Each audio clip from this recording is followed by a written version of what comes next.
Matt Bocchi, buddy, welcome to the show.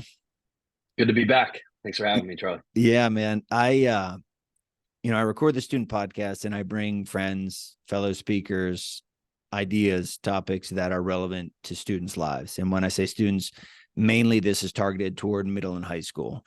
And you're here to share your story, the lessons you've learned, and also share what you do with your life now using that story. But for you, it started when you were 9 years old. And I think, when I do assemblies, most of them are middle and high school assemblies, but a lot of times that fifth grade is clumped with the middle school, or fourth and fifth is kind of clumped with the middle school. And I've realized that, hey, a lot of these fourth and fifth graders are dealing with the things that I talk about in my presentation. And case in point is your story, because it essentially started when you were 9 years old. So I think let's kick off this podcast interview with you at 9 years old and how your life was changed forever. Yeah, sure. So I went to school on the morning of 9/11, September 11, 2001. I had just started fourth grade. And I remember how beautiful, if you remember too, I'm sure, how beautiful of a morning that was. And so for me, I had started my first class, and I'm sitting in that classroom, and the superintendent of our school walks up to the door. The door is closed, and there's like it's a wooden door with a small glass panel. And he looks through, and I see his face. Everyone's looking towards the door. He knocks, opens the door, walks in, whispers to my teacher. My teacher then points at me and another student, tells us to go into the hallway. And as we're doing that, I'm sort of thinking that I was in trouble, but I didn't really know for what, or maybe what I did. And I walk out in the hallway, and as I turn around, I see as my superintendent's beginning to tell my classmates what's going on downtown. And when I get in the hall with my teacher, I see my brother Nick, who was 7 at the time. I was 9. He's there with that other student's younger brother. And the four of us, with our two teachers, the fourth grade and the second grade teacher, they begin to tell us what was going on. And they told us that a plane hit our dad's building. They were evacuating the tower, that both of our dads were safe. Their dad worked on the 30th floor. He got out no problem. Our dad worked on the 105th floor and had no way out. And so I remember how everything started to shift and change almost immediately, because they brought us to a classroom which we all dubbed the computer room, which is where we would go during half days and play computer games. And it was like a reward to go into this room. I found it odd that we were sent there. What was more odd to me was the fact that one by one kids are getting taken out of school. Those two brothers were also taken out of school pretty early. My brother Nick and I stayed in school for the whole day. I had no idea that my dad had made 3 phone calls 3 minutes after the plane hit. The first one was to my mom. He told her what was going on. He told her he was safe. That line cut off. Back and forth they went, trying to get connected again, and finally he got through to her and said goodbye. And then the last call was to my dad's brother, my uncle, where he said goodbye. And I didn't know that had happened. No one at the school knew that had happened. My mom purposely kept us in school for the rest of the day, and I'm almost glad that she did. When we got home later that day, though, that's where I realized how severe everything really was, to a degree, because I saw the footage for the first time. And when I got to my house, I saw so many family members and family friends in the living room, in the kitchen. Everyone had a cell phone that day. Cell phones were almost a rarity back then, but everyone had a cell phone. And they were trying to call hotlines, hospitals, try to see if anyone had heard anything. At that point, it was 3:30 in the afternoon. The buildings had long collapsed by then. And no one had heard from my dad since about 9 in the morning, not shortly after 9 in the morning. And that's where I saw the footage. I saw everything that really had happened. And that's where things started to change for me, as I saw the more graphic footage that they only showed that day. And one image was someone falling to their death. That was the image that stuck out to me the most, because I had been in the World Trade Center. I had been in the Cantor Fitzgerald offices. I had been at the Windows on the World restaurant on the 106th and 107th floor. And I couldn't understand or comprehend what I was seeing. Um, and I think, as those days went by, it became harder and harder for me to really process what was going on. I was calling my dad's cell phone every day, leaving voicemails. They found them 3 days later. They came a week later to tell us they found them. I still was calling. I didn't believe anything that was told to me. My mom told me and my brother Nick that, you know, my dad was dead and that he wasn't coming home. And I still couldn't really, I grieved, but I couldn't fully accept it. And that's the story of my life. the lack of acceptance. But that's where things started to change for me.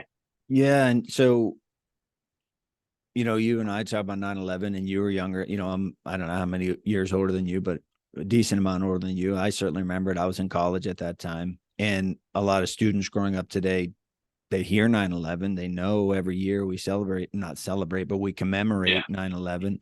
And they don't really have an idea of what it is. They remember it as a thing, like you and I remember the civil rights movement, which was so important, but we weren't around, we weren't alive. But for someone like you, that it hits so hard. I mean, it changed Mm. your life. It made you who you are today. And the crazy part about your story is that was kind of the beginning of a lot of other stuff. And in this interview, I don't know that we'll get into the details of it. Matt wrote a book called Sway. Unbelievable book. It is certainly geared toward older folks. There's a lot of graphic stuff in there, some of the stuff that you went through and you endured throughout your life. But as a fourth grader, losing your dad set you on a path that, honest to goodness, me reading your book and becoming friends with you, it's like, kids are dealing with a lot today. And the students you speak to, the students I speak to, the feedback we get. And what I think is so valuable about you is I feel bad for myself on a regular basis because of this, that, the other thing. But I can look at people like you, and this is why I love reading books so much. You and I became friends, but before we were friends, I read your book, right? I can use your example to kind of help me move forward, because the things that you've endured, the things that I'm enduring, are not even close. Mm. You mentioned losing your father. What were some of the other things that you went through, in a relatively bird's eye view? Yeah. What were some of the other things? And then we'll get to some of the lessons that you share with students. So my main, I talked about how I couldn't comprehend what I was seeing when I saw that person falling from the building. That was the aspect of what I had witnessed that morning that stuck out to me the most, and it was what haunted me the most. So for the next 5 years, I embarked on this journey to try to figure out what happened to my dad. And essentially what the goal was for me, at least as a kid, was to piece together the missing times. And so what I did was I became engrossed in looking at the footage. So every day I'd come home from school and I'd look at this footage, and I thought, slowly but surely, maybe my dad was a person who fell or jumped. And I thought if I found a photo of him, whether it was a photo of him falling or whether it was a photo of him in some of those more famous photos of people horribly stacked on one another in those windows, desperate, gasping for air, that I'd have closure.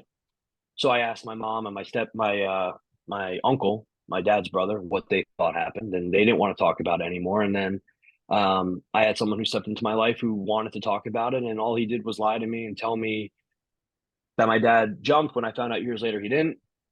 All he was doing was preying on me, and he unfortunately sexually abused me for about a year. And coinciding going through that trauma, I had been drinking and smoking weed, and I'd be lying to you, and I'd be lying to the audience, and to anyone I tell my story to. If I said that the moment I drank and smoked for the first time, I was addicted, I was an alcoholic, and that's not the case. For me, my story is the truest and purest form of progression. Um, I went through high school a straight A student. I played soccer. I had everything going for me on paper, and on the outside, I put on this facade that I was okay. I get to college and I become addicted to massive amounts of narcotics throughout my college years, opiates, benzos, cocaine. I get out of college, I graduate on time. I went to Villanova, and that was my dream school, and I got in. I didn't thrive there, and I wanted to get a job in Manhattan on Wall Street, thinking I would fulfill my dad's legacy. And I got that job, and I was unfulfilled, and I was miserable, and I made a lot of money, and I was miserable. And my daily life was consumed with trying to figure out where I would get my next money score, my next fix, who I'd rob, steal, cheat from. And I was in and out of treatment centers for years, finally got arrested, charged with 3 felonies, thought that would be the moment of clarity and wake up for me, and it wasn't. Get put on probation. I have a spiritual experience that finally was what prompted me to get sober. This time around, I take it a day at a time, so I won't say for good, right? But I've been sober for 8.5 years roughly. And I take it one day at a time, and try to live my life to the fullest every day. Um, I've tried to use the lessons from my childhood and my adolescence as, I used to look at them as ways to victimize myself and feel bad for myself and associate why I drank and drugged the way I did because of what I went through. Now I use them as ideally tools for growth for myself and for other people. And I try to speak and talk about everything honestly.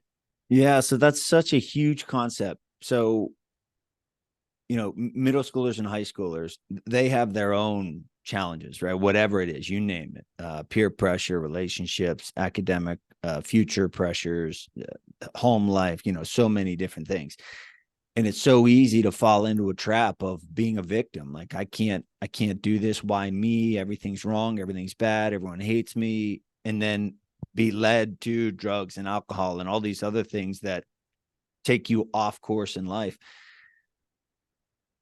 The simple question is, how'd you do it? Right? What made that transition? What made you change the way you looked at those life experiences? Because it's not right. It doesn't make sense that your dad was taken to 9/11. There's no sense in it. It's just, no one's going to convince me that, I don't know. It's terrible. Like, it's terrible. So how do you get to a point of speaking like you're speaking now, other than therapy, time, experience, support? Like, what is, I guess, as simple as possible? How do you go from being a victim, feeling like a victim, to feeling more empowered and in control of those experiences? So I used to be so bogged down by everything, right? I was pretty open when it came to 9/11. I actually, in many ways, view that as like a shield. I used it as like a badge of honor in a sense because I talked so highly and heavily, really. I talked about my dad all the time. I wanted to keep his memory alive. I was afraid that if I didn't talk about him, that he'd be forgotten. So it was no surprise to everyone around me how badly I struggled with my dad's death because I often would talk about what I really felt and what I thought and how it affected my life. I never talked about the abuse. I talked about the abuse with two people in active addiction. None of them took me seriously. And when I got sober, I started to see how people are in my life at the time were talking so honestly and easily about being abused. I couldn't comprehend that at all. So I started to try myself. Really, what happened was I had a wake up call that was because I got a call from one of my brothers, which I don't need to go into the details, led me to think that maybe that uncle was trying to take advantage of one of them. That was part one. But part two was like sort of being correlated with that. I was talking about what I had gone through and I felt empowered by it. I wasn't letting that secret haunt me anymore. I wasn't being kept sick because of that secret. And so I said, you know what, whatever I have inside of me, I was so worried about being judged by everyone. I stopped caring what people thought. I really didn't care, and I don't. And so I've taken all these lessons and these hardships that I went through and realized that it's empowering and I've taken the control over the situation now because I control the narrative. I could talk about it. And that to me has given me power. I used to struggle with, about this, and I used to struggle with nightmares and all this stuff when it came to 9/11, when it came to the abuse. And like, honestly, I'm not perfect. I still have my moments of struggle, right? Even in sobriety, like I still have my moments where 9/11 affects me as more than I'd like to admit that it does. Um, but I've gotten to a point now where overall and generally speaking, I've taken everything I've gone through and try to use that as ways to grow. And they don't have that power over me anymore. Yeah, and how freeing. And I try to convey this to students when I talk, and I have a visual of me getting knocked out. And for me, like, worst case scenario in a fight, right? And I equate it to middle and high school. You go to the bathroom, you walk out of the bathroom, you have toilet paper hanging out of your pants, everyone stares at you and laughs at you. like getting knocked out cold on live TV. It was my most vulnerable, embarrassing position ever. Right. But then after that, it's freedom. You've Right. been at your worst. They've seen you at your weakest. So for you, I can only imagine the freedom that you feel in being open and honest, and then thinking almost like you're looking at that secret saying, you don't possess me anymore, secret, you're out. And that's Exactly. got to be like such a freeing feeling. It is, and to be honest, like, the kids that I speak to nowadays, they weren't alive during 9/11, right? So I try to give them my story through, through the optic and the lens of a 9/11 child, right? Someone who was not much younger than them going through that, how it affected me. And in all honesty, like, I try to be a voice for people struggling, but also a voice for 9/11 children who are now adults, right? Because I was so surprised as to how many of them went through similar things that I went through. The struggle of looking at the videos and the pictures and all that stuff, and the unknown that came with everything regarding that. So that's one aspect that they ask questions about and find interesting, but more so empowering to me is the fact that they always comment and they ask me questions about, how do you find yourself being so confident in talking about this stuff? How do you find yourself having the ability to talk about being abused to a room full of teenage kids who don't know you, right? That's a question that I get asked all the time. And most of the time it's anonymously. Those kids don't want to be associated with asking that question. Mm-hmm. But it just shows that they're not looking at me the way that I thought. The funny thing is, I always used to think that if I told this story the way I do to a group of high school kids, I look at my high school version hearing that story and what I would think, Mm-hmm. not what these kids nowadays are thinking. The kids nowadays are much more, conversely, mature, but also more immature in many ways than I was. But they also have a lot more knowledge. They have a lot more knowledge when it comes to social media. They can read and find anything online, and they do. They have a lot more knowledge when it comes to substances. Their access to things is much greater than it was for me. And so I find that in many ways they're more intellectual how they view some of these talking points, and they don't look at it the way that I would have looked at it, or the way when I was growing up, or maybe when you were growing up would look at it, right? Like, they know that kids go through trauma. They know that kids go through bad experiences. Um, and they Yeah. want to know how to have that power to talk about it. Yeah. And one of the amazing things about what you and I do, and if a student is listening to this, maybe they have reached out to you or to me, but so I talk about my brother who was diagnosed with a brain tumor, and it's, one of like the worst brain tumor you can be diagnosed with.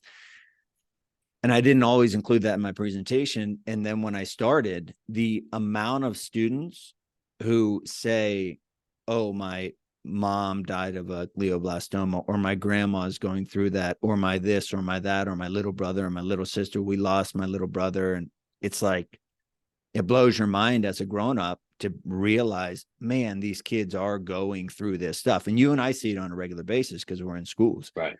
Right. But parents and coaches and aunts, like they're not talking about this stuff regularly with young people. So it's always a surprise or just a reminder of the importance of Mm. what you and I do, speaking in these schools, sharing our stories. Right. Right. And so we'll start to wrap it up here, but I guess briefly explain what you do now. I've mentioned you speak, but what is it that you do for a living, and how has that been the last several years? Yeah. So you mentioned that I wrote the book, and I mean, look, that was in many ways the starting point of me kind of just being, no pun intended, but pun intended, an open book to the world. And so everything's out there, right? As you talked about, the book is pretty graphic. When I present at a school, it's not nearly as graphic.